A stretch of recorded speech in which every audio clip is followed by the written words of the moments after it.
But first up, it's a special day because today marks the end of Melbourne's 6th lockdown. Now, excited Melburnians are counting down to midnight for the start of Freedom Friday. The countdown to Freedom Friday. Freedom Friday. Yes, Freedom Friday. Of course, they had to do everything a bit more formally than us up here in Sydney, where we just called it...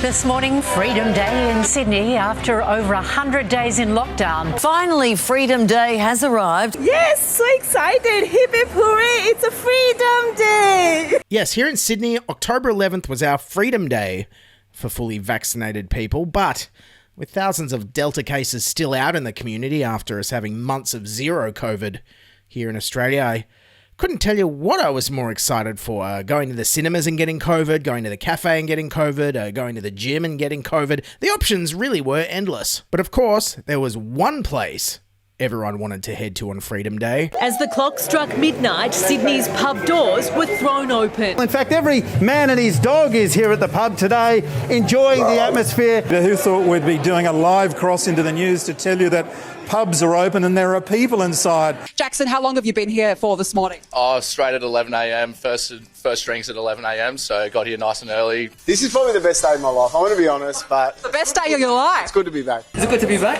Bloody oath. I'm here to party finally. This is what I was born and made for, the pub. Look at everyone. I look around and I see serotonin. Yes, bartender, I'll have what she's having, the drink that makes you see serotonin everywhere. Thanks. And if you're wondering why everyone was heading to the pub, well, supposedly nothing beats that taste of old beer from a stale keg down a dirty line out a filthy tap into a warm dish-watered glass, supposedly. The first sip of a Freedom Frothy draft beer fresh from the tap. How's that taste? Mate, that tastes fantastic.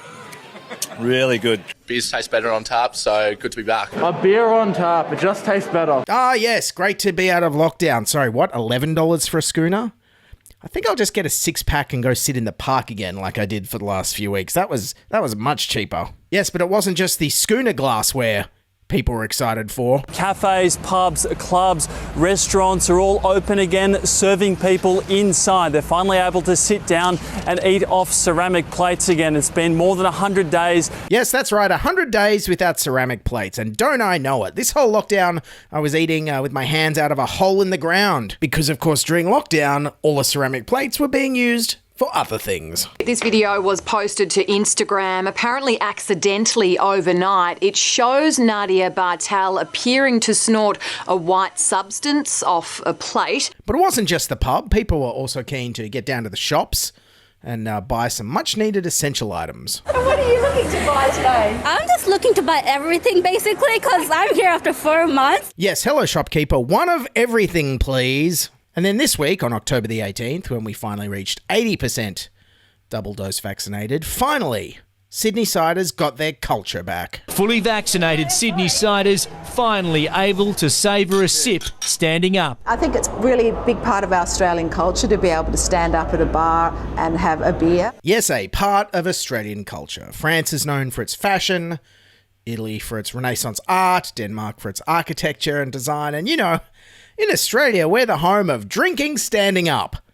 Put that on our tourist brochures for our next Tourism Australia campaign. You want culture? Come to Australia, the home of drinking standing up. What's that? You want to see the Opera House of the Great Barrier Reef? Nah, overrated, mate. Have you tried standing and drinking a VB? That's real Aussie culture right there. One man who did have a beer on Freedom Day was Sydney Inner West Nirvana fan and federal opposition leader Anthony Albanese, who sculled an entire schooner in front of TV cameras because, Australia. And of course, in response, Sky News was like, he didn't do it right. Did it look like he was struggling a bit in the last couple of sips? That's what I thought. I thought Bob Hawke, it was pretty, it wasn't a yard glass. I mean, Bob Hawke did a yard glass at Oxford, didn't he? Look, they're the two politicians that I know of who've had beers named after them, so there's that connection, but he's got a way to go on the approval ratings, Albo. Yes, that's right. I forgot Newspoll had that all-important question about beer sculling approval that Albo's somehow behind in. Personally, I just think Albo deserves a massive round of applause for managing to finish an entire schooner of the Albo Corn Ale from Willie the Boatman, the beer that's named after him, because it really tastes awful. Anyways, for more Inner West hipster craft beer ratings, make sure to follow me on the app Untapped Username diabolical. Meanwhile, on Freedom Day, Nationals leader Barnaby Joyce couldn't help but mention that he was doing some pork barrelling. How significant is Freedom Day for the national economy? Well, it's incredibly important, and like being down here in the Hunter Valley, where you could go to this gym where we're about to give $25.7 million. Ah, yes. Finally, our coalition politicians can be out and about, once again awarding grants without tenders in the months before an upcoming federal election. Nature is healing. Life is returning to normal. Of course, being Freedom Day, it didn't have much freedom for everyone going back to work. I don't think anyone can remember a time when Sydney-siders were so excited on a Monday morning to get back into the city and get back to work. Yeah, and just listen how excited everyone was to get back to work. Not ready for the work, but need to work, but really happy for today. Yeah, how excited am I to be going back to work? Well, I just had 100 days of playing Animal Crossing, and now I have to go back to the old world of exchanging my manual labour for money to pay my bills. Overthrow the system. Also this week, office workers had another great incentive for getting out of their activewear and back to the corporate coalface. Vaccinated workers lured into office blocks with a big incentive. Staff have been pretty reluctant to come back to the office until they could be not wearing masks. Now I can see someone smile, I can tell if they're angry. It's wonderful. Oh, it's so great. Now without masks, I can see my co-worker's clenched teeth and sarcastic grin and how much he hates me, himself, life, the world and everything. Great stuff. Also, with vaccination rates about to hit 80%, interstate travel is about to start returning to normal, but not just yet. A big step forward today with the Victorian border pretty much back to normal. No tests, no quarantine, no worries. As long as you're fully vaccinated, you can fly from Sydney to Melbourne, get off the plane and do as you please. The catch? New South Wales still lists Victoria as a hotspot, so you'll need to isolate for 2 weeks when you get home. Oh, Steve, I haven't seen you in the office for 2 weeks. Where have you been? Well, I flew to Melbourne for 3 hours for a meeting without realising that when I got back I had to quarantine for 2 weeks. Yes, and November 1st is slated for when we'll get international travel back in New South Wales. That's also the day we can go almost anywhere on Earth when the international border reopens and the world is once again our oyster. Ironically, it'll mean we can get to Quebec before we get to Queensland. Yeah, not that I think Sydney-siders would like to go to either, though. I mean, one is full of arrogant, monocultural, non-English speaking, inbred, parochial buffoons, and the other is Quebec. But according to the new New South Wales Premier Dominic Perrottet, why would you want to go to anywhere else anyways? Everyone should be coming here. We're rejoining the world, and we're rejoining on 1 November, and we want returning Australians to come back.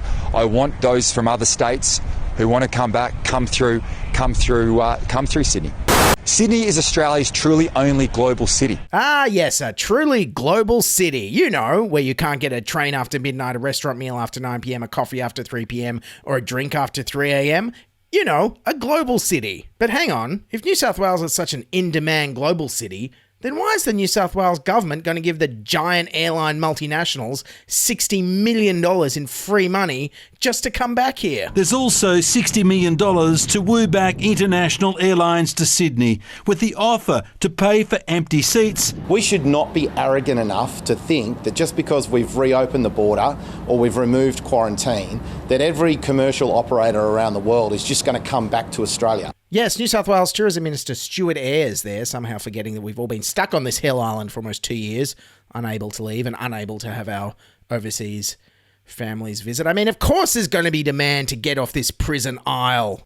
I mean, I'm so desperate for a holiday. I'm ready to pay good money just so I can get away from Dominic Perrottet's clumsy awkwardness and inability to speak properly.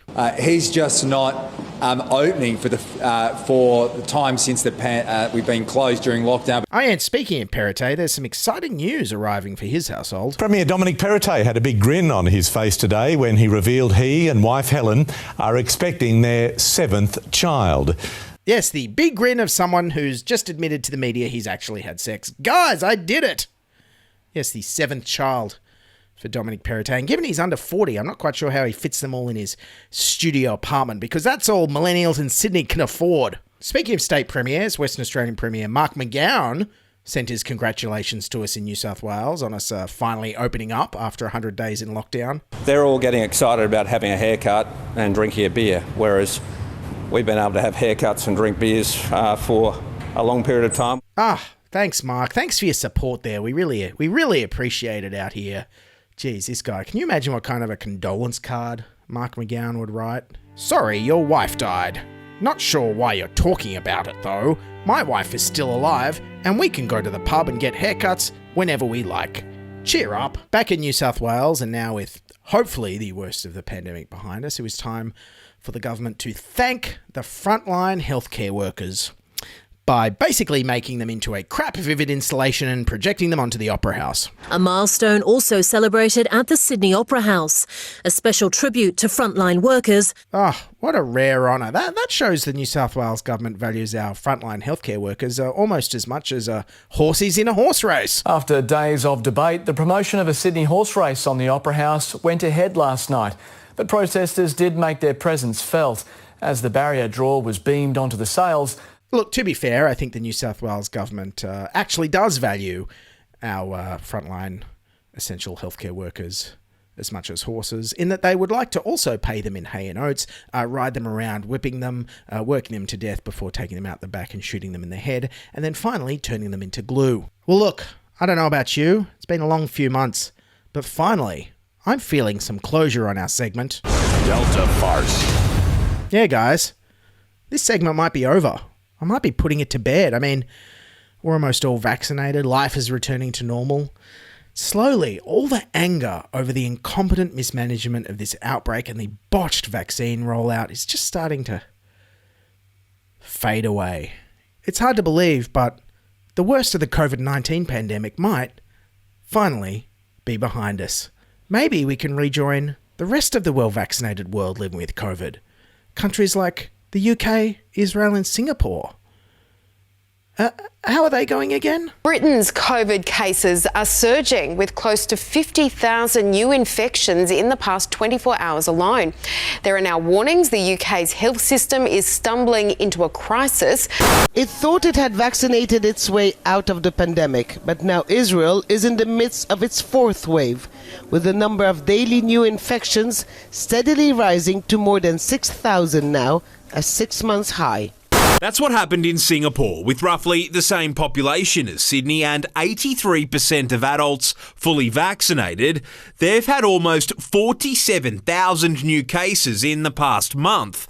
Protection against coronavirus starts to reduce within 6 months of people being fully vaccinated with the Pfizer or AstraZeneca vaccines. God damn it. Well, I guess I better go to the pub now and have that beer standing up while I still can, because that's really a big part of our Australian culture.